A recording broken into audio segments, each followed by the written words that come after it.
messager de la parole de Dieu cet après-midi. Donc, notre prière, c'est que le Seigneur nous utilise pour ces quelques minutes pour parler à chacun d'entre nous ici présent. Nous allons faire la lecture de la parole de Dieu en Éphésiens chapitre 2. Nous allons lire 3 versets 20, 21 et 22.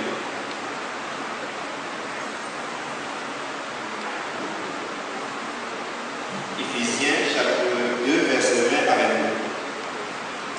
Vous avez été édifiés sur le fondement des apôtres et des prophètes. Jésus-Christ lui-même étant la pierre angulaire. En lui, tout l'édifice bien coordonné s'élève pour être un temple saint dans le Seigneur. En lui, vous êtes aussi édifiés pour être une habitation de Dieu en esprit. Parole du Seigneur. Seigneur, nous bénissons ton nom pour l'opportunité que nous avons de nous présenter devant toi cet après-midi, en ce moment précis où ton peuple médite ta parole. Seigneur, nous avons notre faiblesse, notre incapacité, notre insignifiance. Et nous comptons totalement sur le ministère, sur le plein ministère de ton Saint-Esprit, pour que, Seigneur, ta parole soit proclamée avec force et puissance, et que chacun d'entre nous ici présent puisse tirer instruction, puisse en tirer instruction. Dieu de toute miséricorde, je ne connais pas le besoin de ton peuple, mais la Bible dit que les esprits sont tout, même les profondeurs de Dieu. Tu connais les besoins de chacun de nous ici. Alors, utilise ce moment, Seigneur, pour parler à chacun de nous. Et nous te promettons de donner toute la gloire, car toi seul mérite la gloire. Bénis-nous et fais infiniment de la ce que nous demandons par Jésus-Christ, en seul de gloire, au siècle des siècles. Frères et sœurs, pendant quelques minutes cet après-midi, nous allons ensemble réfléchir sur la parole de Dieu. Et cet après-midi est doublement spécial pour moi. C'est la première fois que je suis appelé à méditer, à faire la méditation dans les services de succès.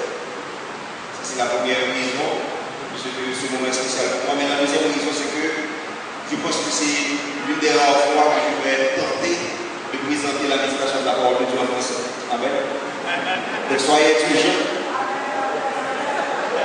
Amen. Amen. Le sujet de la méditation de cet après-midi, frères et sœurs, c'est Jésus est la pierre angulaire de tout ce que Dieu construit sur terre. Amen. Jésus est la pierre angulaire de tout ce que Dieu construit sur terre. Frères et sœurs, depuis la fondation du monde, Dieu est à l'œuvre. Depuis la fondation du monde. Et à travers les générations, Dieu est en train de construire sur la terre. Amen. Dieu est en train de construire sur la terre. Et ceci est attesté par Jésus lui-même. En Jean chapitre 5, verset 17, le Seigneur Jésus dit, mon Père agit jusqu'à présent. C'est-à-dire, mon Père est à l'œuvre jusqu'à présent. Mon Père ne se contente pas de m'envoyer ici-bas et de se croise les mains, mais de la même manière que moi-même du Père, moi-même j'agis, moi-même je construis. Mon Père aussi agit également. Amen. Donc, notre Père, frères et sœurs, notre Père des cieux, il continue de construire sur la terre. Depuis les générations, il travaille, il bâtit, il construit. Et aujourd'hui encore, notre Père continue de construire ici sur la terre. Et ce qui est intéressant et extrêmement important, frères et sœurs, c'est que notre Seigneur ne construit pas de n'importe quelle manière. On a été très familier aux constructions et va, n'est-ce pas? Il y a 3 ans de cela, dans le mois de janvier, nous en a donné la preuve. C'est que le plus souvent, les constructions que, en général, sont faites ici ne répondent pas aux normes de construction. Amen. Mais notre Dieu, quand il construit selon les normes. Et ce sont des normes qu'il a établies lui-même. Amen. Le Seigneur a établi des normes. Et quand il construit quelque chose, il tient à ce que cette construction soit faite selon les normes. Est-ce que vous êtes avec moi, frères et sœurs? Ceci est extrêmement important. Et en ce qui concerne son œuvre sur la terre, le Seigneur est rigide en ce qui concerne ses normes de construction. Amen. Il est rigide en ce qui concerne ses normes de construction. Et cet après-midi, on va voir ensemble rapidement je dirais, la norme principale de ce que Dieu construit sur terre. Amen. La norme principale. Et tout de suite, je vais vous la communiquer. C'est que toute construction de Dieu sur terre a pour pierre angulaire Jésus-Christ. Amen. C'est la norme principale. Est-ce que vous êtes là, frères et sœurs? Tout ce que Dieu construit, selon sa norme de construction, a pour pierre angulaire Jésus-Christ. Donc, dès que vous constatez une construction, une œuvre sur la terre, et que cette œuvre ne répond pas à ce critère spécifique, savoir la pierre angulaire Jésus-Christ, sachez d'emblée que c'est une œuvre qui ne vient pas du Seigneur. Est-ce que vous êtes là, frères et sœurs? Donc, c'est la vérité fondamentale, et c'est ce que nous allons voir, nous sommes en train de voir sur la Bible. C'est que dans l'œuvre de Dieu, dans tout ce que Dieu construit, que ce soit à l'intérieur de l'Église, son Église, dans la vie de l'Église, la pierre angulaire de cette construction, c'est la personne et l'œuvre de Jésus-Christ. Est-ce que vous êtes là, frères et sœurs? Donc, rapidement, voyons ce que c'est une pierre angulaire. Normalement, c'est ainsi, les normes de construction sont différentes de celles du passé, des temps anciens. Parce que maintenant, pour solidifier une construction, donc les ingénieurs se reposent sur la densité du béton, sur le fer, etc., l'armature du fer, etc. Mais dans le temps, frères et sœurs, dans les temps où ces paroles étaient écrites dans la Bible, les constructions en général se faisaient comme suit. D'abord, celui qui construit identifie une pierre solide, une pierre large, forte, et cette pierre est posée en terre. Et toute la maison qui va être construite va être liée, retenue par cette pierre. Et c'est cette pierre qui est la pierre angulaire. En d'autres termes, frères et sœurs, la pierre angulaire, c'est la pierre maîtresse de l'édifice. Est-ce que vous êtes là, frères et sœurs? La pierre maîtresse. C'est techniquement, c'est la pierre qui fait l'angle de la construction. C'est la pierre qui unit deux murs. Par exemple, si on considère l'édifice où nous sommes assis maintenant, donc la pierre angulaire serait par exemple au niveau de la fondation de ces deux murs. Est-ce que vous voyez? Le mur qui est derrière moi et le mur qui est à côté. Donc la pierre angulaire d'habitude est posée à l'angle et à partir de la pierre angulaire, l'ensemble de la fondation est unie. Est-ce que vous voyez? Donc ça, c'est la pierre angulaire. La pierre angulaire aussi, le plus souvent, c'est la plus large, la plus solide de la construction. C'est la pièce de soutènement de l'édifice. Amen. C'est la pierre angulaire qui soutient l'édifice. Et vous savez que la Bible s'explique. Dans Job chapitre 38, verset 4 à 6, Job a tenté de nous donner une explication en ce qui concerne la pierre angulaire, une pierre angulaire.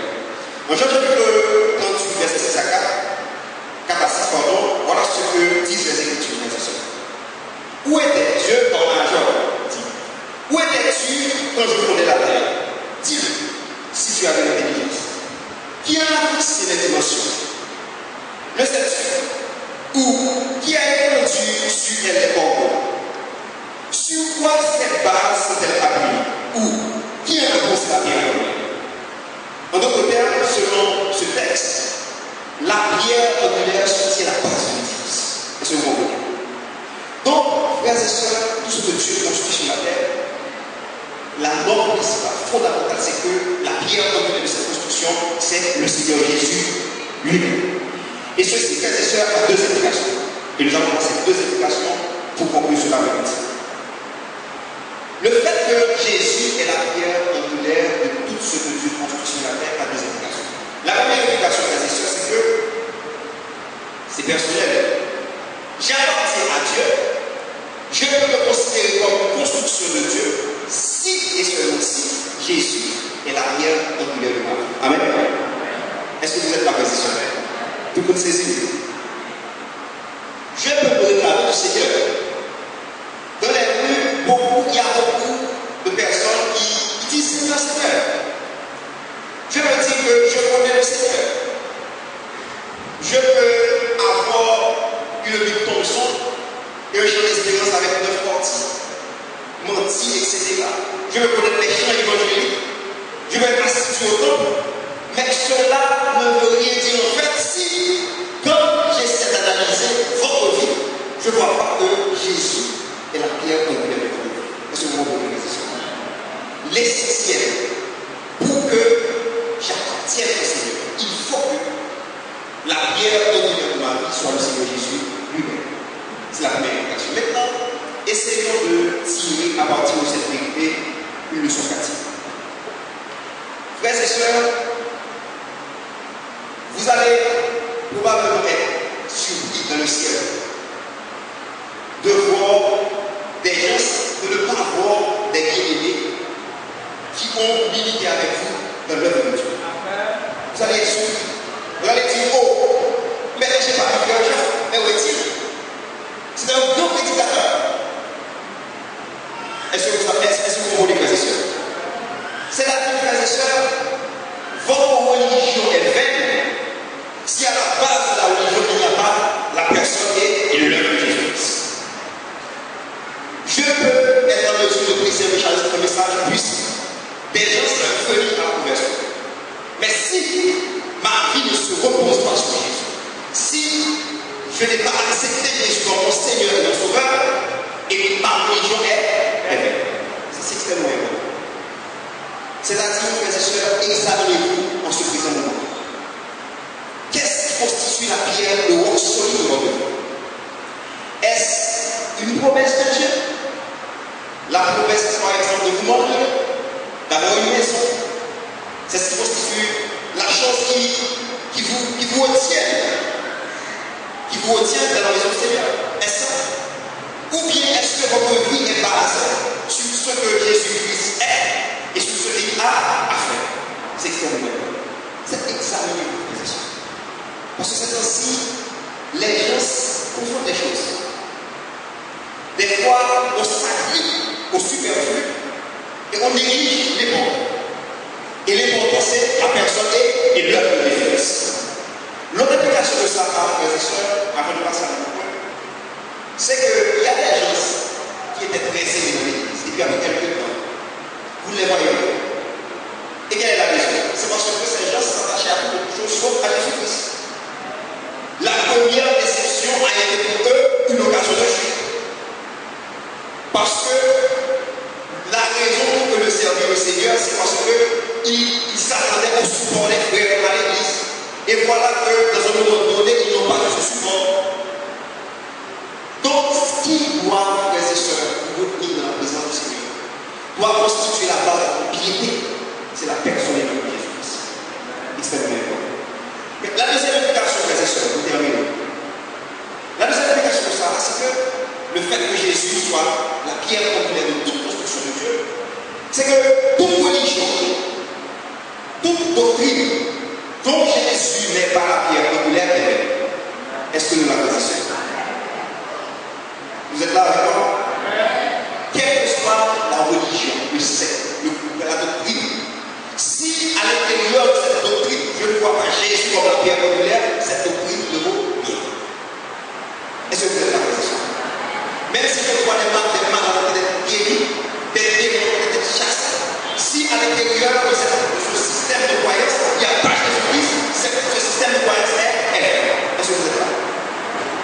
Donc, frères et sœurs, en Actes des Apôtres, chapitre 4, verset 11 à 12, voilà ce que dit la parole. Jésus est la pierre rejetée par vous qui bâtissez et qui est devenue la principale de nous. Il n'y a pas de salut en aucun autre, car il n'y a sur le ciel aucun autre nom qui ait été donné parmi les hommes par lequel nous devions être sauvés. Savoir Jésus-Christ. Et l'application pratique que nous allons tirer de cette deuxième vérité, frères et sœurs, je ne vais pas parler des doctrines ou bien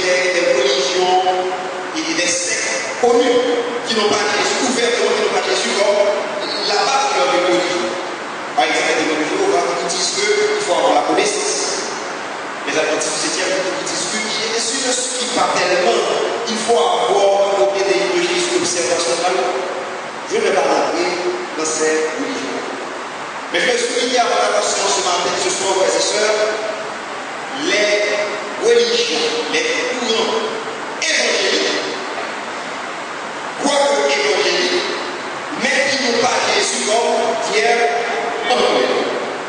Amen. Frères et sœurs, je vais terminer, parce que c'est une petite action. Mais ouvrez la télévision, ouvrez vos postes de radio, parcourez un peu la capitale.